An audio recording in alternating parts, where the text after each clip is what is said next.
자바에서는 기본적으로 굉장히 다양한 프레임워크들을 제공을 하고 있어요. 쉽게 얘기해서 API를 제공을 하고 있습니다. 그 중에 이번 시간에 배우게 될 컬렉션 프레임워크라는 건 이렇게 생각하시면 돼요.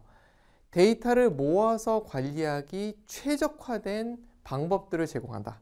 이렇게 생각을 하시면 돼요. 방법이라고 말씀드렸어요. 기능인 거죠. 기능들을 제공하고 있는 게 이 컬렉션이라는 큰 프레임워크예요.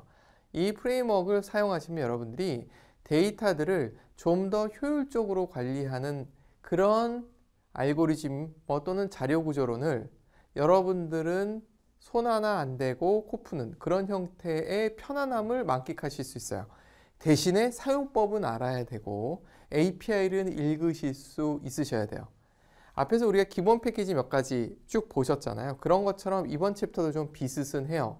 그런데 이번 챕터가 좀 다른 점은 뭐냐 하면 자료 구조론을 좀 이해하셔야 되는 부분들이 상당히 많이 있어요.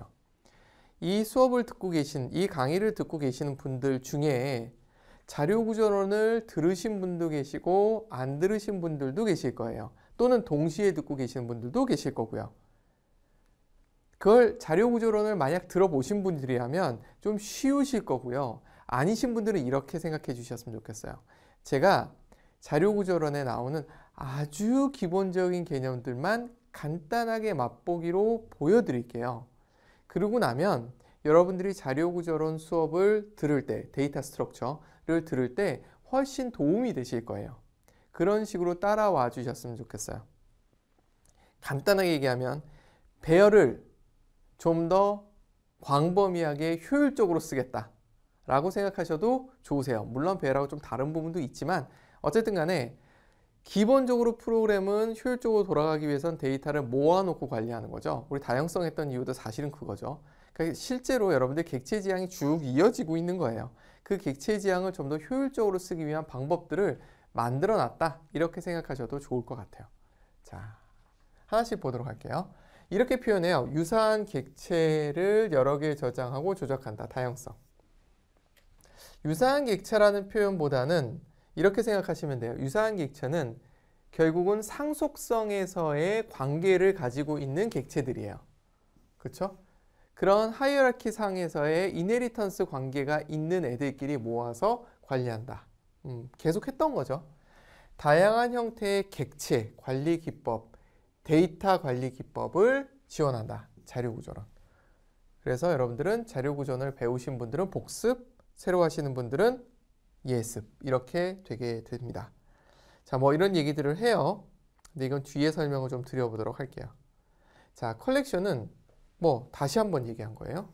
얘기한 거고 이런 여러 가지 형태를 지원을 해요. 자료 구조론을 배우신 분들은 저게 뭔지 아실 거예요.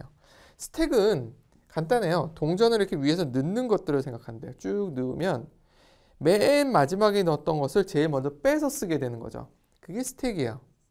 그래서 first in, last out 이렇게 표현을 해요. 어레이 리스트는 그냥 배열이라고 생각하시면 되세요. 그런데 배열을 여러 가지 면에서 효과적으로 관리해주는 부분들이 들어간 것이 어레이 리스트. 조금 써보셨어요? Q는 어떻게 되어 있냐면 first in, 얘가 제일 먼저 들어간 거겠죠? first out 이렇게 Q고요. DQ는 일로도 가고 일로도 뺄 수 있는 거. 양쪽으로 아무 쪽으로나 할 수 있는 게 DQ. 컬렉션은 그냥 모아둔 거예요. 뒤에는 이게 셋 형태라고 이름이 표현되는데 자, 주의하실 거는 이 이름이 클래스 이름과 동일할 수도 있지만 아닐 수도 있어요. 이건 주의. 링크드 리스트는 뭐냐면 기차 생각하시면 돼요. 기차가 쭉 있고 기차칸이 연결되어 있고 기차칸마다 데이터들을 담고 있는 형태를 생각하시면 링크드 리스트를 이해하신 겁니다.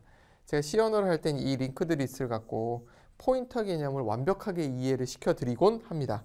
그런데 자바에선 링크드 리스트도 만들어져 있습니다. 가져다 쓰시기만 하면 됩니다. 자, 제너릭 타입을 지원을 해요. 왜 그럴까요? 그렇죠. 데이터를 모아서 관리해야 되고 그러다 보면 생길 수 있는 다양한 타입 캐스팅의 문제 등등등을 해결하기 위해서 제너릭 타입을 지원하면 당연히 쓰기가 편하겠죠. 자, 자바.utility 패키지 안에 쭉 포함되어 있는데 얘만 별도. 자바 유틸 컨커런트라는 패키지로 별도로 빠져 있다고 합니다. 이 그림은 제가 계속 보여드릴 거예요.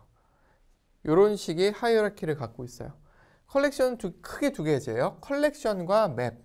컬렉션은 크게 두 가지예요. 컬렉션과 맵. 그래서 제가 용어가 다르다라고 말씀드린 거예요. 전부 다 컬렉션 맞아요. 그런데 클래스 이름을 잡을 때 이쪽을 컬렉션, 이쪽은 맵 이렇게 나눴어요.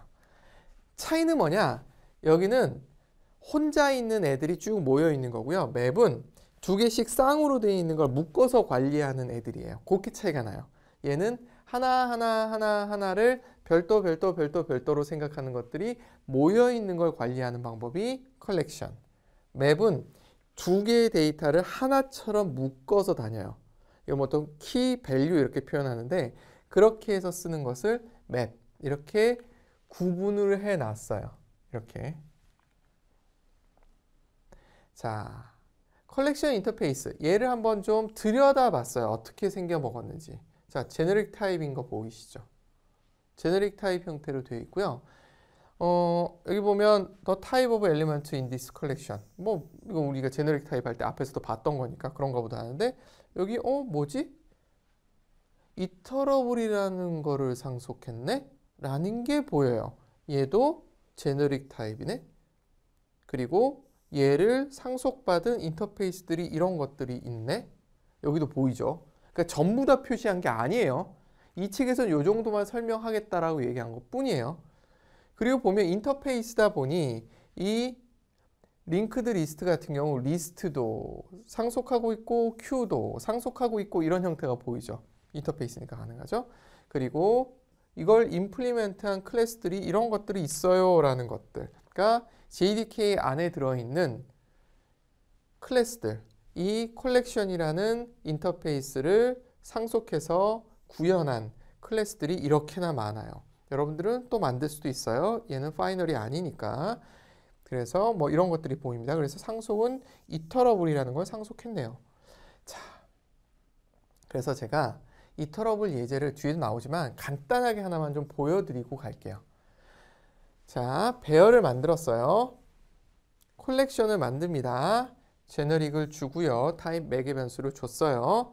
그리고 나서 배열로부터 array as list.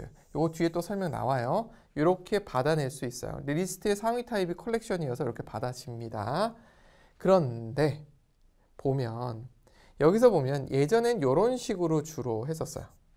for each 형태. 그런데 이렇게 정말 많이 써요. 이터레이터라는 거를 받아냅니다. 이 컬렉션 타입에서는 이터레이터를 이렇게 받아낼 수 있는 메소드가 존재해요. 상위 인터페이스니까 받아낼 수 있고요. 그거를 받아내요. 이터레이터니까 역시 제너릭 타입이어서 이런 식으로 했고, 그리고 has next. 다음 게 있니? 포문이죠. 다음 게 있니? 있으면 다음. 그 다음 수행. 없으면 exit. 이게 포문에서 i 값을 갖고 계속 증가시키는 걸 다른 형태로 보여주고 있는 거예요. 그리고 나서 그 이터레이터를 가지고 그 다음 거를 그 다음 거, 그 다음 거, 그 다음 거, 그 다음 걸 가져오게 하는 이런 식의 기능을 할 수 있게 만들어준 것이 이터레이터예요. 그래서 이런 식으로 많이 써요. 실제로 컬렉션 타입은 이런 식으로 for each 형태보다는 이터레이터를 이용하는 경우가 훨씬 더 많습니다. 그래서 이터레이터에 대해서 좀 알고 계시면 좋으세요. 자, 컬렉션 인터페이스와 구현 클래스. 아까 설명드렸던 내용이에요. 이 컬렉션을 상속한 애들이 이런 것들이 있고 이거에 대한 설명을 간단하게 해주고 있는 거죠. 보면 리스트는 객체의 순서가 있고 원소가 중복될 수 있다라고 되어 있고요. 큐는 객체를 입력한 순서대로 저장하고 원소가 중복될 수 있어요. 보면 순서는 있지만 얘는 입력한 순서랑은 관계없는 어떤 순서를 가질 수도 있는가 봐요. 그쵸? 그리고 set은 순서가 없다 보니까 무슨 일이 생기냐면 동일 원소가 중복되면 안 돼요. 그리고 구형 클래스들로 이런 것들이 있죠. 자, 우리가 많이 봤던 건 뭐냐면 얘예요. 어레이 리스트 많이 봤었어요. 그쵸? 어레이를 똑같이 저장하는 형태였죠. 스택은 아까 잠깐 설명드렸어요. 먼저 밀어넣고 제일 마지막에 넣었던 게 제일 먼저 나오는 게 스택이다라고 얘기했고, 벡터와 어레이 리스트는 거의 유사해요. 이거 설명 간단하게 드렸던 것 같은데, 벡터 같은 경우는 멀티 스레드에서 굉장히 안정적으로 동작할 수 있게 만들어둔 거예요. 안정성은 되게 좋아요. 그러나 그 안정성을 높이려고 하다 보니 무슨 일이 생기냐 하면 실행 시간이 느려져요. 아무래도 이것저것 작업을 많이 하다 보니까 느려지는 부분이 분명히 있어요. 그래서 멀티스레드가 아닐 땐 어레이 리스트를 쓰고, 멀티스레드 상황에선 벡터를 써라 이렇게 되어 있는데 무슨 말인지 잘 모를 거예요. 자, 이건 다음에 얘기를 하도록 하고요. 그리고 링크드 리스트, 뭐 기차 형태로 되어 있는 거, 이런 것들이 전부 다 리스트고요. 원소가 중복돼도 큰 관계는 없다라고 되어 있어요. 즉 같은 원소를 가리키는 게 여러 개가 이렇게 가리키고 있어도 별 문제 없이 동작을 한다라고 되어 있어요. Q는 말씀드렸듯이 밀어 넣고 반대쪽에서 계속 나오는 거예요. 이쪽에서 밀면 저쪽에서 계속 나오는 형태. 링크드 리스트는 그런 역할도 동시에 할 수 있게 만들어져 있어서 양쪽 다 들어가 있고요. 셋은 해시셋, 트리셋, 이넘셋 이런 것들이 있어요. 자, 이런 것들을 하나씩 어떻게 사용하는지도 살펴볼 겁니다. 자, 주요 인터페이스의 메소드를 보게 되면 이런 것들이 있어요. 컬렉션에는 당연히 애드하는 게 있어야 될 것이고, 모든 걸 청소하는 것도 있어야 될 거고, 이걸 오브젝트를 갖고 있는지도 확인해 봐야 될 것이고, 그리고 비어 있는지, 이건 비우는 거고 비어 있는지, 그리고 이터레이터 아까 보셨죠? 그런 걸 활용하기 위해서 넘겨받는 게 있고, 어떤 특정한 오브젝트를 없애는 게 있을 거고, 크기를 확인하는 게 있을 거고, 또 어레이로 바꿔주는 게 있어요. 근데 제너릭 타입이죠. 얘도. 그렇죠. 이렇게 되어 있어요. 이것도 이제 쓰는 걸 직접 보시면 아 그렇구나 이런 생각이 드실 거예요. 하여튼 이런 것들이 쭉 있어요. 자, 그 다음이 맵입니다. 맵은 기본적으로 이렇게 되어 있어요. 두 개를 받아요. 타임 매개 변수 말씀드렸죠? 두 개를 받아서 관리를 한다고. 그래서 두 개를 받는 형태로 되어 있습니다. 이쪽이죠.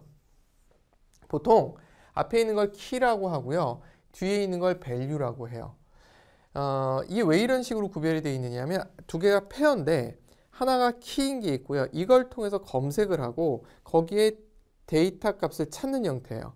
앞에 거는 순서가 보통 있었어요. 물론 셋은 없었지만 기본적으로 인덱스 값을 통해서 찾는다든가 이런 방식이 있거든요. 그렇지만 이 맵이라고 하는 거는 키, 밸류, 페어로 되어 있어서 키 값을 갖고 밸류 값을 찾는 그런 형태로 동작을 하게 돼 있어요. 그게 맵과 컬렉션의 차이다라고 생각을 하시면 돼요. 그래서 두 개를 받는다. 이렇게 생각해 주시면 될 것 같습니다.